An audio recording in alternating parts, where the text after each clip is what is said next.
Hi hello ನಮಸ್ಕಾರ good morning welcome back to my channel. ನೋಡ್ರಿ, ಇವತ್ತು ಸೋಮವಾರ ಬೆಳಗ್ಗೆ 6:30ಗೆ ನಾನು ವ್ಲಾಗ್ ಶುರು ಮಾಡಂತೀನಿ. ಚಿಂಟುಗೆ ಇವತ್ತು ಚಪಾತಿ ಮತ್ತು ಪನ್ನೀರ್ದು ಗ್ರೇವಿ ಬೇಕಾಗಿತ್ತು, ಹಂಗಾಗಿ ಪನ್ನೀರ್ ಗ್ರೇವಿ ಮಾಡತ್ತೀನಿ. ಅದಕ್ಕೆ ನಾನೀಗ 4 ಮೀಡಿಯಮ್ ಸೈಜ್ ಉಳ್ಳಾಗಡ್ಡಿ, ಒಂದು 3 ಟೊಮ್ಯಾಟೊ ಮತ್ತು ಬೆಳ್ಳುಳ್ಳಿ, ಶುಂಠಿ, ಗೋಡಂಬಿ ಹಾಕಿ ಫ್ರೈ ಮಾಡ್ಕೊಂಡೇನಿ. ಆಮೇಲೆ ನೆಕ್ಸ್ಟು ಸ್ವಲ್ಪ ಎಣ್ಣೆ ಹಾಕತ್ತೇನೆ ಕಡಾಯಿಗೆ. ಈಗ 2 ಪ್ಯಾಕೆಟಷ್ಟು ಪನ್ನೀರ್ ತೊಗೊಂಡಿದ್ನಿ ನಾನು. ಶ್ರೇಯಸ್ಗೆ ಪನ್ನೀರ್ ಭಾಳ ಇಷ್ಟ, ಹಾಗಾಗಿ ಅವನಿಗೋಸ್ಕರ ಸ್ವಲ್ಪ ಜಾಸ್ತಿನೇ ಮಾಡತ್ತೇನೆ. ಟೋಟಲಾಗಿ ನೋಡಿರಿ 400 ಗ್ರಾಮ್ ಪನ್ನೀರ್ ಐತಿ. ಯಾವಾಗಲೂ 200 ಪ್ಯಾಕ್ದು ಮಾಡ್ತಿದ್ನಿ, ಅದು ಮಧ್ಯಾಹ್ನ ಅನ್ನೋಷ್ಟೊತ್ತಿಗೆ ಖಾಲಿ ಆಗಿಬಿಡೋದು. ಬೆಳಗ್ಗೆ ನಾಷ್ಟ, ಮಧ್ಯಾಹ್ನ ಸ್ಕೂಲಿಗೆ ಲಂಚ್ ಬಾಕ್ಸಿಗೆ ಅನ್ನೋಷ್ಟೊತ್ತಿಗೆ. ಸೊ ಈ ಸಾರಿ ಸ್ವಲ್ಪ ಎಕ್ಸ್ಟ್ರಾ ಮಾಡೋಣತ್ತಿದ್ದು ಶ್ರೇಯಸ್, ಹಾಗಾಗಿ 400 ಗ್ರಾಮ್ ಪನ್ನೀರ್ ಯೂಸ್ ಮಾಡೀನಿ. ಈಗ ಒಗ್ಗರಣೆಗೆ ಸ್ವಲ್ಪ ಎಣ್ಣೆ ಮತ್ತು ಜೀರಿಗೆ ಮತ್ತು ಕ್ಯಾಪ್ಸಿಕಮ್ ಹೆಂಚ್ಕೊಂಡಿದ್ನಿ ಅದನ್ನು ಸೇರಿಸ್ಕೊಡೀನಿ. ಕ್ಯಾಪ್ಸಿಕಮ್ನ ಒಂಚೂರು ಲೈಟಾಗಿ ಫ್ರೈ ಮಾಡ್ಕೋಬೇಕು, ಪೂರ್ತಿಯಾಗಿ ಸಾಫ್ಟ್ ಆಗೋವರೆಗೂ ಫ್ರೈ ಮಾಡ್ಕೊಳ್ಳೋ ಅವಶ್ಯಕತೆ ಇಲ್ಲ. ಅದಾದಮೇಲೆ ನೋಡಿರಿ, ಹಸಿ ಬಟಾಣಿ, ನಾನು ಫ್ರೋಝನ್ ಬಟಾಣಿ ಯೂಸ್ ಮಾಡೀನಿ, ನೀವು ಬೇಕು ಅಂದ್ರೆ ಹಸಿ ಬಟಾಣಿನೂ ಯೂಸ್ ಮಾಡ್ಬೋದು. ಇದನ್ನು ಕೂಡ ಚೆಂದಾಗೆ 1-2 ನಿಮಿಷ ಫ್ರೈ ಮಾಡ್ಕೋಬೇಕು. ಹಸಿ ಬಟಾಣಿ ಎಲ್ಲ ಟೈಮ್ನಾಗೂ ಸಿಗೋದಿಲ್ಲಲ್ಲ, ಹಾಗಾಗಿ ಫ್ರೋಝನ್ ಬಟಾಣಿ ಯೂಸ್ ಮಾಡೀನಿ. ಸ್ವಲ್ಪ ಅರಿಶಿನ ಸೇರಿಸ್ಕೋಬೇಕು. ನೀವು ಬೇಕು ಅಂದ್ರೆ ಉಳ್ಳಾಗಡ್ಡಿ ಟೊಮ್ಯಾಟೊ ಫ್ರೈ ಮಾಡ್ಕೊಳ್ಳುವಾಗನ ಅರಿಶಿನೂ ಸೇರಿಸ್ಕೋಬೋದು. ಈಗ ಒಂದು ಸ್ವಲ್ಪ ಫ್ರೈ ಮಾಡಿಕೊಂಡು, ಈಗ ಆಲ್ರೆಡಿ ಈರುಳ್ಳಿ, ಟೊಮ್ಯಾಟೊ, ಗೋಡಂಬಿ, ಶುಂಠಿ, ಬೆಳ್ಳುಳ್ಳಿ ಇದೆಲ್ಲ ಫ್ರೈ ಮಾಡಿಕೊಂಡು ತಣ್ಣಗಾಗಕ್ಕೆ ಇಟ್ಟಿದ್ನಿ. ಅದನ್ನು ಪೇಸ್ಟ್ ಮಾಡ್ಕೊಂಡೀಗ ಒಗ್ಗರಣೆಗೆ ಸೇರಿಸ್ಕೊಳತ್ತೀನಿ. ಗೋಡಂಬಿನ ಎಕ್ಸ್ಟ್ರಾ ಟೇಸ್ಟ್ ಕೊಡ್ತೈತಿ ಈ ಗ್ರೇವಿಗೆ. ಮತ್ತು ಪನ್ನೀರ್ನೂ ಅಷ್ಟೇ ಸ್ವಲ್ಪ ಲೈಟಾಗಿ ಫ್ರೈ ಮಾಡಿ ಇಟ್ಕೊಂಡಿದ್ನಿ ನಾನು, ಅದನ್ನು ಕೂಡ ಒಗ್ಗರಣೆಗೆ ಸೇರಿಸ್ಕೊಳತ್ತೇನೆ. ಡೈರೆಕ್ಟಾಗಿ ನೀವು ಕುದಿಯೋ ಮುಂದನ ಸೇರಿಸ್ಕೊಳ್ಳೋದಕ್ಕಿಂತ ಪನ್ನೀರ್ನ ಸ್ವಲ್ಪ ಲೈಟಾಗಿ ಫ್ರೈ ಮಾಡಿ ಸೇರಿಸ್ಕೊಂಡ್ರೆ ಹಸಿ ವಾಸನೆ ಹೋಗ್ತೈತಿ. ಈಗ ನಿಮಗೆ ಥಿಕ್ನೆಸ್ ಯಾವ ರೀತಿ ಬೇಕಲ್ಲ ಅದರ ಅನುಸಾರ ನೀರು ಸೇರಿಸ್ಕೊರಿ. ಸ್ವಲ್ಪ ಅಚ್ಚ ಖಾರದ ಪುಡಿ, ಧನಿಯಾ ಪುಡಿ, ರುಚಿಗೆ ತಕ್ಕಷ್ಟು ಉಪ್ಪು ಮತ್ತು ಗರಂ ಮಸಾಲ ಸೇರಿಸ್ಕೊಂಡೇನಿ. ನಿಮ್ಮ ಹತ್ರ ಪನ್ನೀರ್ ಗ್ರೇವಿ ಮಸಾಲ ಇದ್ರೆ ಅದನ್ನು ಸೇರಿಸ್ಕೋಬೋದು, ಶಾಹಿ ಪನ್ನೀರ್ ಮಸಾಲ. ಈಗ ಒಂದು ರೌಂಡ್ ಚೆಂದಾಗೆ ಮಿಕ್ಸ್ ಮಾಡ್ಕೊಂಬಿಡ್ಬೇಕು. ನಮ್ಮ ಮನೆಯೊಳಗಂತೂ ಇದು ಭಾಳ ಇಷ್ಟ ಎಲ್ಲರಿಗೂ. ಇದಿದ್ದಾಗ ನಮ್ಮ ಚಿಂಟುಗಂತೂ ಭಾಳ ಖುಷಿ. ಇದ್ರ ಜೊತೆ ಪೂರಿ ಮಾಡ್ಕೊಡಂತಿರ್ತಾನೆ. ಇವತ್ತು ಪೂರಿ ಮಾಡೋಕೆ ಅಷ್ಟೊಂದು ಟೈಮ್ ಇರಲಿಲ್ಲ, ಹಾಗಾಗಿ ಚಪಾತಿ ಮಾಡಿ ಕೊಡಬೇಕಂತ ಅಂದ್ಕೊಂಡೇನಿ. ನೋಡಿರಿ, ಅದು ಗೋಡಂಬಿ ಹಾಕಂತಲೇ ಥಿಕ್ನೆಸ್ ಎಷ್ಟು ಚೆಂದ ಬರ್ತೈತಿ. ಅವಾಗ ನೀರು ಅನಿಸಾಕತ್ತಿತ್ತು, ಈಗ ಒಂದು ಸ್ವಲ್ಪ ಗಟ್ಟಿ ಅನ್ಸತ್ತೆ. ಈಗ ಫೈನಲಾಗಿ ಕೊತ್ತಂಬರಿ ಮತ್ತು ಕಸೂರಿ ಮೇಥಿ, ಸ್ವಲ್ಪ ಹಾಲಿನ ಕೆನೆ ಸೇರಿಸ್ಕೊಳತ್ತೇನೆ. ಹಾಲಿನ ಕೆನೆ ಇದ್ರೆ ಒಂಥರ ರೆಸ್ಟೋರೆಂಟ್ ಸ್ಟೈಲ್ ಒಳಗೆ ಅನಿಸ್ತತ್ತಿದ್ದು ಗ್ರೇವಿ. ಈಗ ಒಂದು ರೌಂಡ್ ಫೈನಲಾಗಿ ಚೆಂದಾಗೆ ಮಿಕ್ಸ್ ಮಾಡ್ಕೊಂಬಿಟ್ರೆ ಪನ್ನೀರ್ ಮಸಾಲ ರೆಡಿ ಆಯ್ತು ನೋಡಿರಿ. ಕೆಲವೊಬ್ಬರು ಕೆಲವೊಂದು ಮೆಥಡ್ ಒಳಗೆ ಮಾಡ್ತಾರೋ, ನಾನು ಈ ರೀತಿ ಮಾಡ್ತೇನೆ. ಹಂಗೆ ಆಲ್ರೆಡಿ 8:15 ಆಗಿತ್ತು. ನಮ್ಮ ಚಿಂಟು ನೋಡ್ರಿ, ಇವತ್ತು ಸೋಮವಾರ ಆಗಿರೋದ್ರಿಂದ ಒಂದು ಕಾರ್ಡ್ ಮೇಕಿಂಗ್ದು ಕಾಂಪಿಟೇಷನ್ ಐತಿ, ಹೋಗಕ್ಕೆ ರೆಡಿ ಆಗಿದ್ದಾನು. ಎಲ್ಲ ಐಟಮ್ಸ್ನು ತೊಗೊಂಡಾನವ, ಅದೇನೇನು ಬೇಕಲ್ಲ, ಗಮ್ಮು ಮತ್ತು ಕಾರ್ಡ್ ಮೇಕಿಂಗ್, ಮೇನ್ ಕಾರ್ಡ ಮರ್ತು ಹೊಂಟಿದ್ದ. ಅವನ ಹೇಳಿದ ಕಾರ್ಡೇ ಇಲ್ಲಲ್ಲ ಇದ್ರೊಳಗಂತ. ಇಲ್ಲ ಅಂದ್ರೆ ಮಿಸ್ ಆಗಿರೋದು ಇವತ್ತು. ಅದೇ ಹೇಳತ್ತಿದ್ದೆ ಅವನಿಗೆ, ಚೆಂದಾಗೆ ಮಾಡು, ಅರ್ಜೆಂಟ್ ಮಾಡಬೇಡ ಅಂಥೇಳಿ.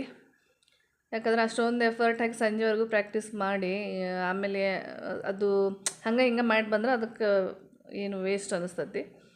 ಮತ್ತು ಬಾರಿ ಎಲ್ಲ ಅವನಿಗೆ ಎಲ್ಲ ಕರೆಕ್ಟಾಗಿ ಬೇಕು, ಎಲ್ಲ ಐಟಮ್ಸ್ನು ಅದಾವೋ ಇಲ್ಲೋ ಅಂತ ಒಂದು ರೌಂಡ್ ಚೆಕ್ ಮಾಡ್ಕೊಳಕತ್ತಿದ್ದ.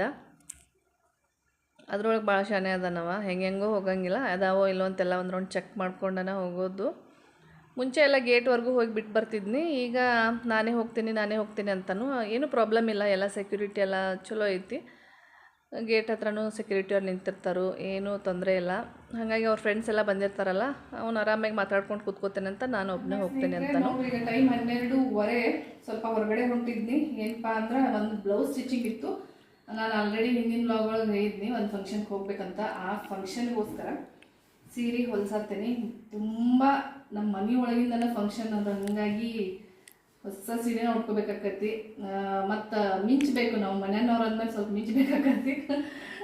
ನನಗೆ ಈ ಇಳ್ಕಲ್ ಸೀರೆ ಆಲ್ರೆಡಿ ಇಷ್ಟ ಅಂತ ಭಾಳ ಸಲ ಹೇಳಿದೆ ನಾನು, ತೋರಿಸಿದ್ದೇನೆ ಹಿಂದಿನ ಬ್ಲಾಗ್ನಾಗೂ. ಇದನ್ನು ನಾನು ಬ್ಲೌಸ್ ಹೊಲಿಸ್ಬೇಕಂತ ಅನ್ಕೊಂಡೇನಿ. ಇದ್ರೊಳಗೆ ರನ್ನಿಂಗ್ ಬ್ಲೌಸ್ ಬಂದಿರೋದ್ರಿಂದ ಏನು ಮಾಡ್ಬೇಕು ಅನ್ನೋದು ಡೌಟ್ ಭಾಳ ಇತ್ತು. ಏನು ಮಾಡೋಕ್ಕೋಗಿಲ್ಲ, ಇದನ್ನೇ ಸ್ಟಿಚ್ ಮಾಡಿಸ್ಬೇಕು ಅಂದ್ಕೊಂಡೆ. ರನ್ನಿಂಗ್ ಬ್ಲೌಸ್ನ ಕುಚ್ಚು ಕಟ್ಟಿಸಿ ಆಮೇಲೆ ಬ್ಲೌಸ್ ಸ್ಟಿಚ್ ಮಾಡಿಸಿ ಪಿಕೋ ಫಾಲ್ ಇಷ್ಟು ಕೆಲಸ ಅವ್ರಿಗೆ ಹೇಳಿದ್ದೇನೆ. ಇವತ್ತು ಸೋಮವಾರ, ಬುಧವಾರ ನನಗೆ ಕೊಡ್ರಿ ಅಂತ ಹೇಳಿದ್ದೇನೆ. ಹ್ಞೂ ಅಂದರು. ಮತ್ತು ಬುಧವಾರ ಸಾಯಂಕಾಲ ನಾನು ಊರಿಗೆ ಹೋಗಬೇಕು. ಆಮೇಲೆ 2 ಬ್ಲೌಸ್ ಅಳತೆ ತೊಗೊಂಡೇನಿ, ಎರಡರೊಳಗೆ ಯಾವ್ದು ಬೇಕಾದ್ರೂ ತೊಗೋರಿ ಅಂತ ಹೇಳಿ. ಬರೀಗ ನಿಮ್ಮನ್ನು ಕರ್ಕೊಂಡು ಹೋಗ್ತೇನೆ ಆ ಕಡೆ ಹೋಗೋಣ ಅಂತ. ಓಕೆ, ಹಂಗೆ ನಾನು ಬ್ಲೌಸ್ ಸ್ಟಿಚ್ ಮಾಡಿಸ್ಬೇಕು ಅಂತ ಹೋದ್ನಿ ಶಾಪ್ಗೆ. ಓನರೇ ಇರಲಿಲ್ಲ, ಬೂಟಿಕ್ ಒಳಗೆ ಕೊಟ್ಟಿರ್ತೇನೆ ನಾನು. ಅವರು ಇನ್ನೊಂದು 10 ನಿಮಿಷ ಆಗ್ತಿತ್ತಂದರು.